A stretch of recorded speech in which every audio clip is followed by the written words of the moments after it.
جلیل علی ہیں، حلیم قریشی صاحب ہیں، طارق نعیم، اختر عثمان، نوجوان حسن عباس مطلب یہ تو ایک رضا۔ لمبی فہرست ہے. جی ہاں. اچھا میں یہ پوچھنا چاہ رہا ہوں آپ سے کہ جو مزاحمتی ادب ہے اس کی آج کے دور میں کوئی اہمیت ہے؟ کیا آپ سمجھتے ہیں کہ آج ضرورت ہے مزاحمتی ادب کی؟ دیکھیے ادب اپنی بنیاد میں مزاحمت ہوتا ہے. اچھا ادب، میں اس نظریے کا قائل ہوں کہ اچھا ادب وہ ہوتا ہے کہ جو تبدیلی چاہتا ہے، معاشرے میں تبدیلی چاہتا ہے، عوام میں تبدیلی چاہتا ہے، خیر کا ترجمان ہوتا ہے، ظلم کے خلاف ہوتا ہے، بربریت کے خلاف ہوتا ہے، عدل اور انصاف کے حق میں ہوتا ہے، مزدوروں اور پسے ہوئے طبقوں کی نمائندگی کرتا ہے. اور وہ تحریریں جو یہ وظیفہ سر انجام نہیں دیتی، میں اس کو ادب نہیں سمجھتا ہوں. اچھا. تو مزاحمت وہ ہوتی ہے جو تبدیلی لاتی ہے، بہتری لاتی ہے ہماری فکر میں، ہماری زندگی میں. اگر ہماری تبدیلی نہیں لاتی تو وہ نری عیاشی ہے، وہ ادب نہیں ہے. اچھا. وہ ایک کرتب بازی ہے، اور میں اس کو قافیہ بندی ہے. یہ قافیہ بندی ہے. اگر ادب ہماری زندگیوں میں کوئی تبدیلی نہیں لاتا، ہمیں کوئی خواب، بہتر خواب. اچھا پھر اسی تناظر میں مجھے یہ بتا دیجیے نا کہ آج جو ادب تخلیق ہو رہا ہے اس میں مزاحمتی عنصر ہے کہ نہیں؟ اس وقت اگر آپ افسانے کو دیکھیے اور شاعری کو دیکھیے، اس میں مزاحمت کا بہت عنصر ہے. اور کوئی ایسی کتاب آپ نہیں دیکھیں گے جس میں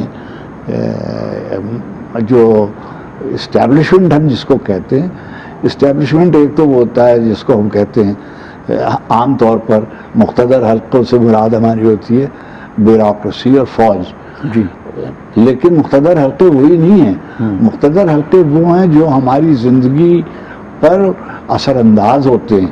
مثلا نام نہاد علماء کا ایک طبقہ ہے جو مذہبی طبقہ ہے، جو بہت اثر انداز ہوتا ہے، بظاہر آپ کو نظر نہیں آتا مگر ہماری زندگیوں پر وہ اثر انداز ہوتا ہے. ٹھیک ہے.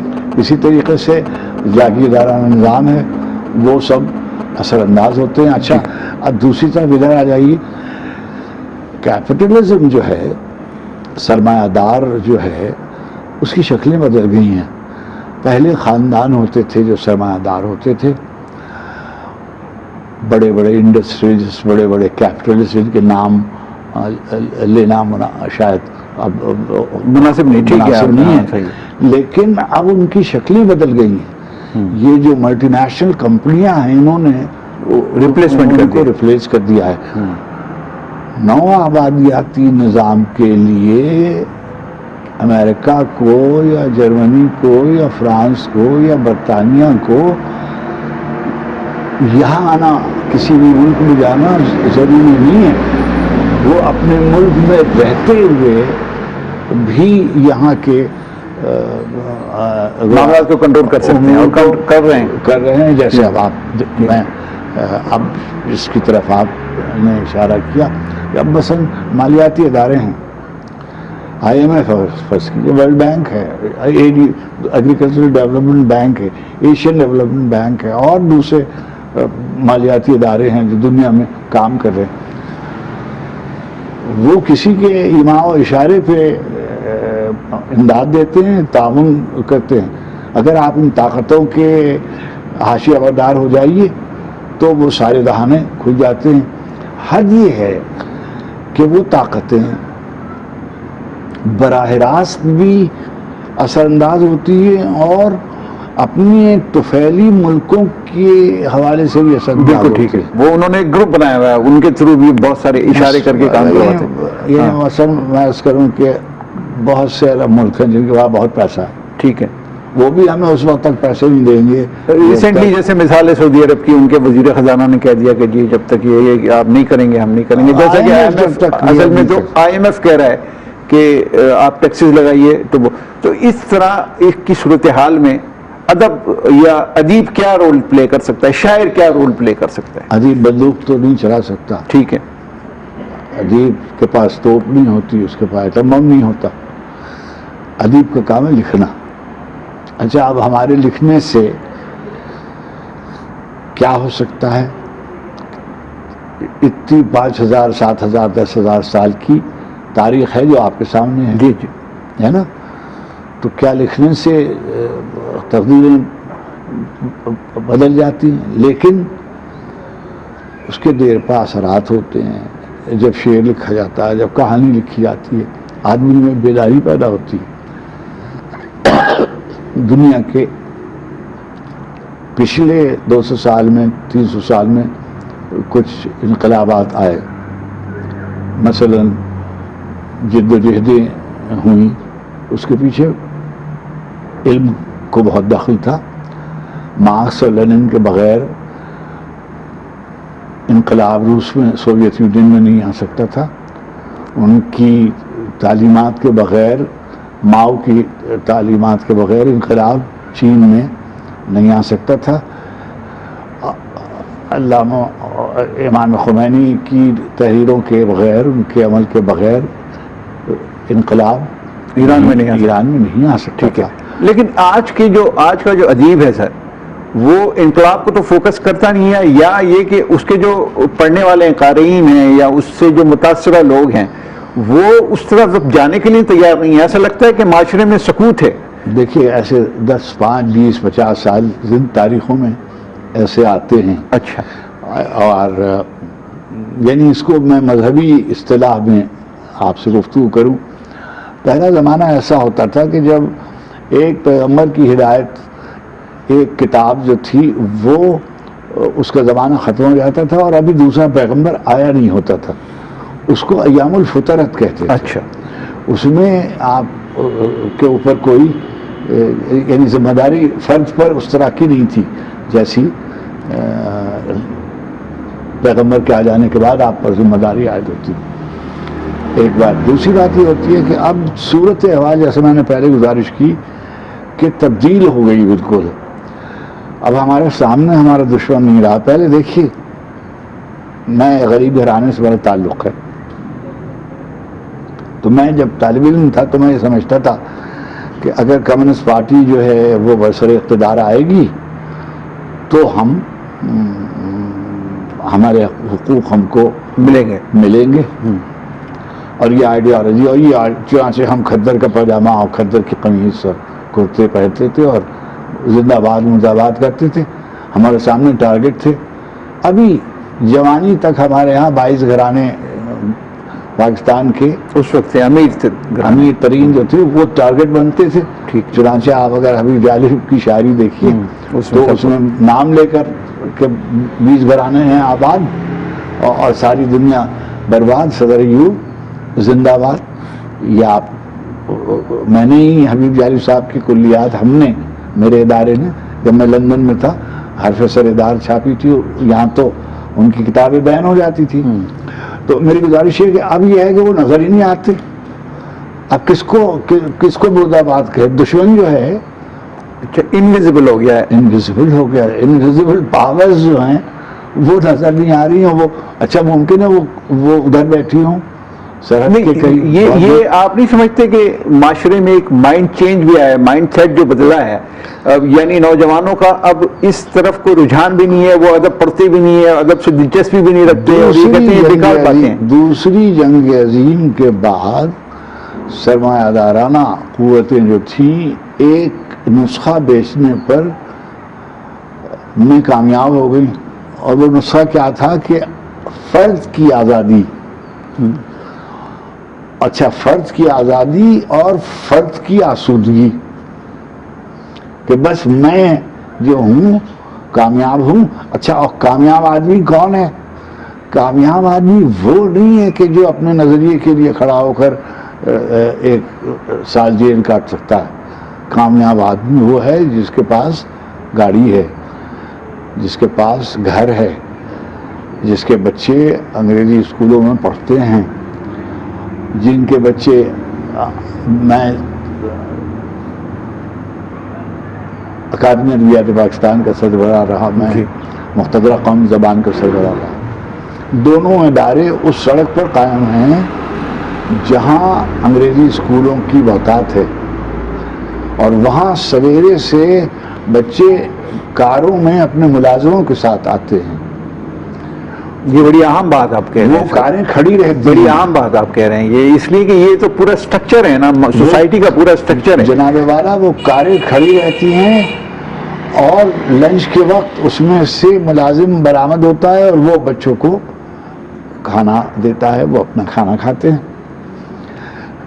برابر سے جو ٹیکسی والا گزرتا ہے وہ کہتا ہے کہ میں بھی, میرے بچے بھی ادھر کو پڑھیں اگر بیکن ہاؤس میں, اور تو وہ اپنی پونجی جو ہے وہ لگاتا انگریزی اسکولوں میں پڑھا دے بچے. چنانچہ نشوونما ہے خراب انگریزی جہاں اردو میں پڑھائی جاتی, ان بچوں کو نتیجہ کیا ہوتا ہے کہ اب ایسا میری درخواست آپ سے ہے کہ جو آدمی کار میں, ایک فاضل کار میں, یعنی ایک تو بزرگوں کے پاس ہوگی کار ایک یا دو, ایک فاضل کار میں سویرے پڑھنے آ رہا ہے اور اسی میں جا رہا ہے, زندگی کی جدوجہد میں کدھر شریک ہوگا؟ وہ اے لیول کرے گا اور سیدھا کسی امریکن, کسی انگلش, کسی فرانس, کسی ڈچ یونیورسٹی میں اپلائی کرے گا اور چلا جائے گا, اور پھر وہ واپس نہیں آئے گا. اگر آپ امریکہ تشریف لے جائیں اور آپ برطانیہ تشریف لے جائیں تو وہاں ایک جو مین پاور ہے ڈاکٹرز کی اور میڈیکل پریکٹیشنرز کی اور انجینئرز کی, آئی ٹی کے لوگوں کی, ان میں بیشتر لوگ جو ہیں وہ ہمارے ساؤتھ ایشیا کے لوگ ہیں اور ہندوستان کے اور پاکستان کے. اچھا اب کیا ہے کہ بوڑھے بہت ہو گئے ہیں امریکہ میں اور کینیڈا میں اور یورپ کے دوسرے ملکوں میں, بوڑھے بہت ہو گئے ہیں. یعنی جوانوں سے بوڑھوں کی تعداد زیادہ ہے. نہیں, یہ یہ اثر ہے. سبب کیا ہے کہ شادیاں کم کر رہے ہیں, بچے کم پیدا کر رہے ہیں, اچھا, کام کرنے کے لیے ان کو افرادی طاقت میسر نہیں ہے. چنانچہ کینیڈا میں کھلا ہوا ہے ویزا, اس لیے کہ ان کے بوڑھوں کی تعداد بڑھ گئی ہے, جوان آئے نہیں ہیں, تو کام کون کرے؟ وہ کام یہ کریں گے جو یہاں سے جائیں گے, ٹھیک ہے, جو ہندوستان سے جائیں گے. مجھے مشرق وسطیٰ میں جانے کا اتفاق ہوتا ہے, وہاں آپ دیکھیں گے کہ جو ہمارے جو بچے, نوجوان بچے ہیں, وہ بہت ہی مینول کام کرتے نظر آئیں گے, جھاڑو دیتے نظر آئیں گے, سیکورٹی کے کام کرتے نظر آئیں گے, چوکیداری کا کام کرتے نظر آئیں گے. سروس ڈپارٹمنٹ جن کو ہم کہتے ہیں پولائٹ زبان میں کہ سروس ڈپارٹمنٹ, ہندوستان کے جو لوگ ہیں وہ نظر آئیں گے آپ کو بینکنگ میں, فائنانس میں, وہ سب رن کرتے ہیں. جو پورا پیرافرنیلیا ہے وہ ان کا رن کیا ہوا ہے. نہیں تو اب میں اگر آپ سے سوال کروں کہ سر یہ تو صورتحال ہے اور اس میں یہ تو ریالٹی ہے نا کہ جس کو ہمیں تسلیم کر لینا چاہیے, لیکن میں پوچھ آپ سے یہ رہا ہوں کہ کیا ادب, آج کا ادب جو تخلیق کیا جا رہا ہے وہ اس صورتحال کو بدلنے میں کوئی کردار اگر ابھی ادا نہیں کر سکتا تو کیا 4 سال 6 سال کی 10 سال کے بعد کر سکتا ہے؟ فضا کریٹ کرے گا, فضا کریٹ کرے گا. دوسری بات یہ ہے کہ لٹریچر جو ہے اس پر بھی اثرات ہیں. مثلا یہ ایک اختلافی بات میں کر رہا ہوں کہ جو ہمارے ذہین بچے ہوتے ہیں وہ چلے جاتے ہیں سائنسز میں, ٹیکنالوجی میں, آئی ٹی میں. جو وہاں نہیں جا پاتے ان کی بیشتر جو ہمارے ہیومینٹیز کے بچے ہیں وہ بیشتر لوگ وہ ہیں جو ادھر نہیں جا سکتے.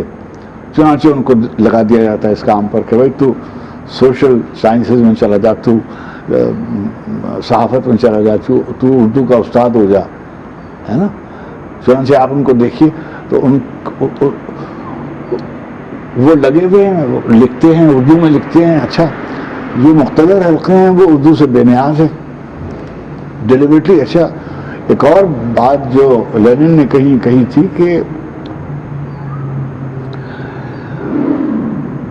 یورپ کے تناظر میں کہ ان کے ہاں سوشل سیکورٹی کا ایک نظام ہے کہ سب کو ہیلتھ پہ دی گئی کہ سب بنیادی ضرورت، ہاں جی بنیادی ضرورت کے نام اس کو دے دیا گیا، بیسک جو نیڈز آپ کی ہیں. تعلیم آپ کے بچوں کی مفت کر دی، صحت آپ کے بچوں کی مفت کر دی، بے روزگاری کا الاؤنس آپ کو دے دیا. اس سے کیا ہوا؟ اس سے جو اسٹرگل کرنے کا جذبہ تھا وہ ختم ہو گیا. اور اب کیا ہے کہ آپ کو مزے میں کام کریں نہ کریں. نہیں تو سر اگر اس کو کمپیئر کر لیں ہم اپنے ملک سے، تو یہاں نہ بے روزگاری الاؤنس ہے، نہ یہاں پہ تعلیم فری ہے، نہ یہاں صحت فری ہے، تو یہاں تو اسٹرگل کا جذبہ اس طرح نظر نہیں آتا. پھر ہاں آنا چاہیے تھا. بالکل آپ بالکل صحیح کہہ رہے ہیں، مگر کس سے لڑے؟ دیکھیے نا، ابھی آپ دیکھیے کہ آپ ماشاءاللہ صحافت میں ہیں اور آپ ایک فعال آدمی ہیں، اور آپ کی گفتگو سے اندازہ ہوتا ہے کہ آپ صاحب علم آدمی ہیں. تو آپ کو اس بات کا یقیناً ادراک ہوگا کہ جو ہمارے شہروں کے نوجوان ہیں ان کے ہاں بہت پریشانی ہے اور بہت الجھن ہے، مگر لاہ عمل کوئی نہیں ہے. they do not have any way out کہ بھئی کریں کیا، بس شبایت کر. جو اقبال نے ایک سوال اٹھایا تھا نا کہ بھئی اقوام شرق ہم کیا کریں. پہلے تو یہ تھا کہ بھئی نو آبادیاتی نظام سے آزادی حاصل کریں. اب نو آبادیاتی نظام سے آزادی حاصل ہو گئی. اچھا اب نو آزادی جی چلیے، یعنی بظاہر یعنی بظاہر آپ کا جھنڈا ہو گیا، آپ کا نغمہ ہو گیا، آپ کی پریڈیں ہو گئی، آپ کے وغیرہ وغیرہ.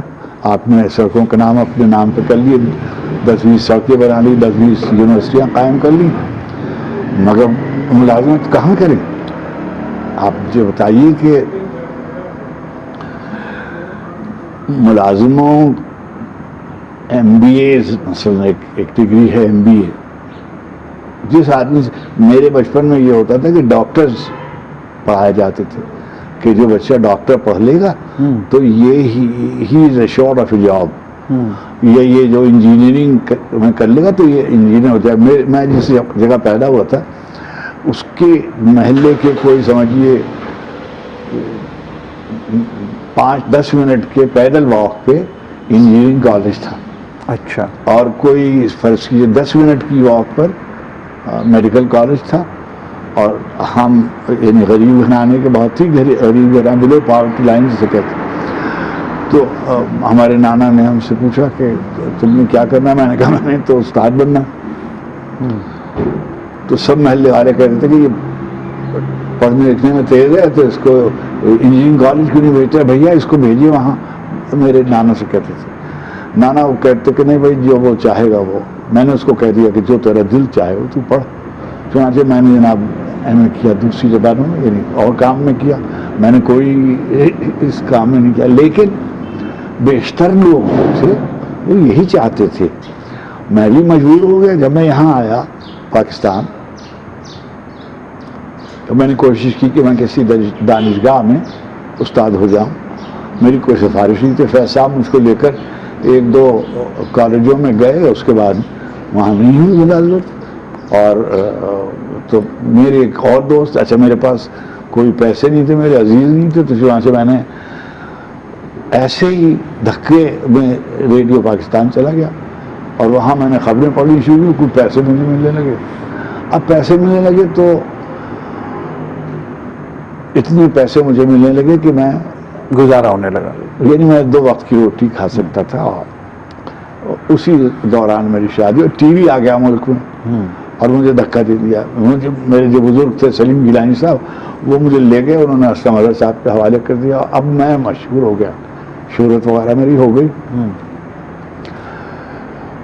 اب میں نے دنیا کو جب میں ذرا سا آسودہ ہوا تو میں نے دنیا کو قریب سے دیکھا. میری عمر 80 برس کی ہونے آتی ہے.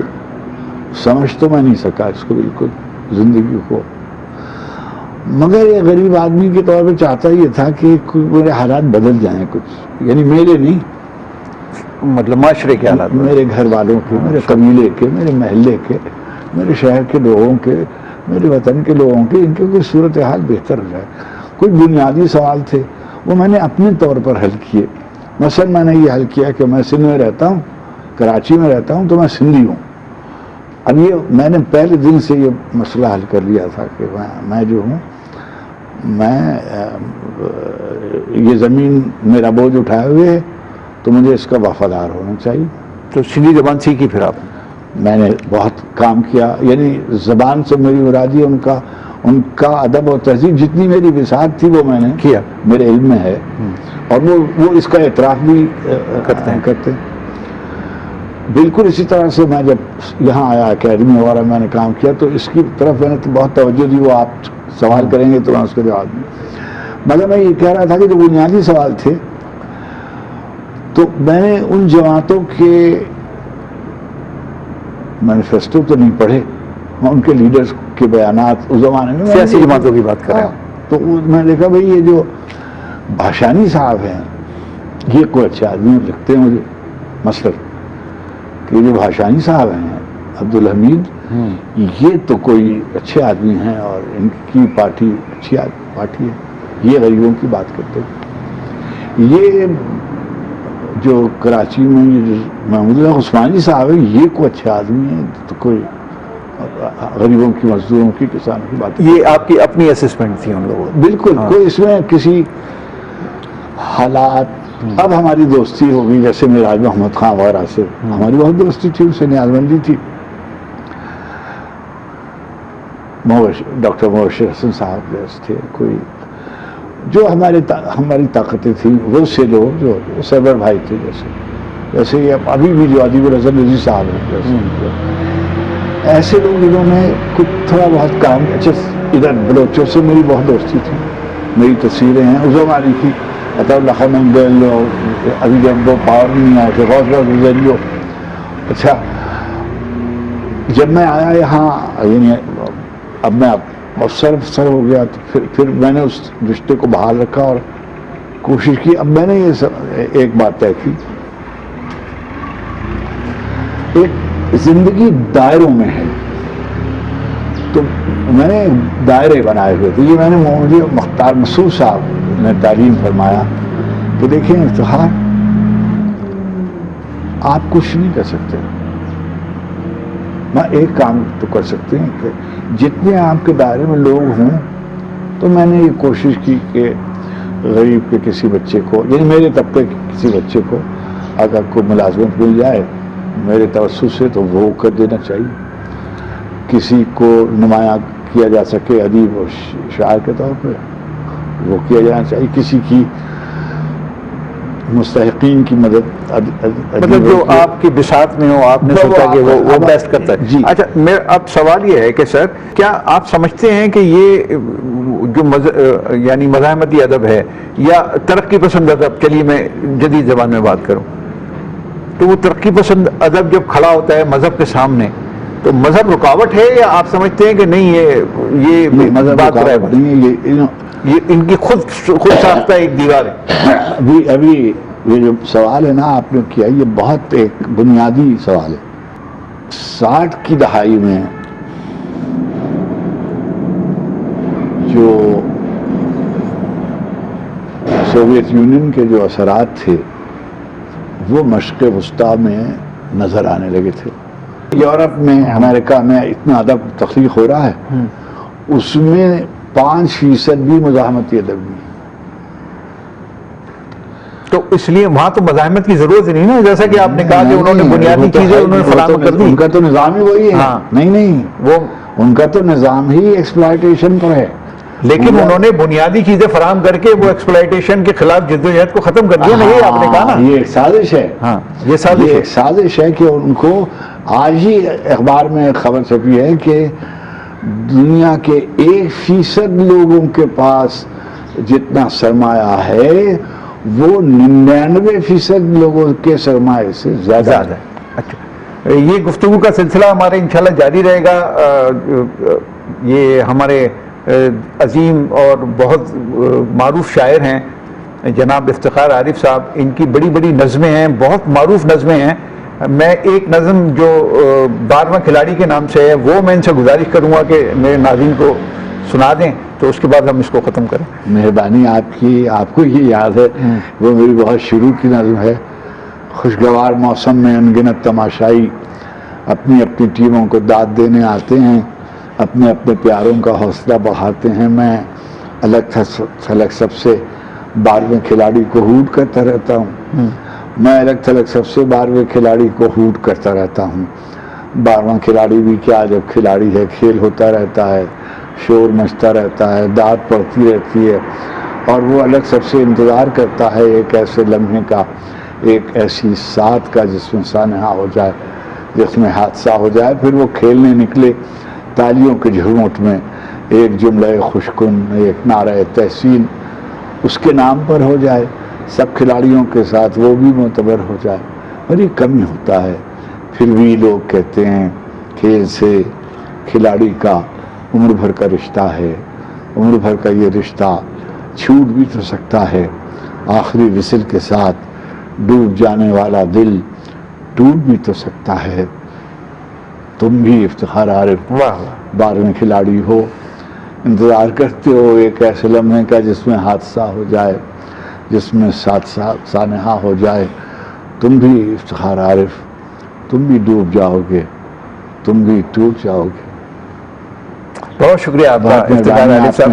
ناظرین، افتخار عارف صاحب کو آپ نے سنا، ان کی یہ نظم بہت معروف نظم، بہت مشہور نظم آپ کی سماعتوں کے حوالے کی. میں اس وقت یہ پروگرام یہاں پر ختم کر رہا ہوں، لیکن اس یقین کے ساتھ کہ اگلی نشست میں ہم ان سے پاکستان کے ادب کے حوالے سے اور خاص طور سے اکادمی ادبیات اور اردو لغت بورڈ کے حوالے سے ہم اس سے بات کریں گے، جو بنیادی ان کا کام ہے، جس کی انہوں نے سربراہی کی ہے ان دونوں اداروں کی.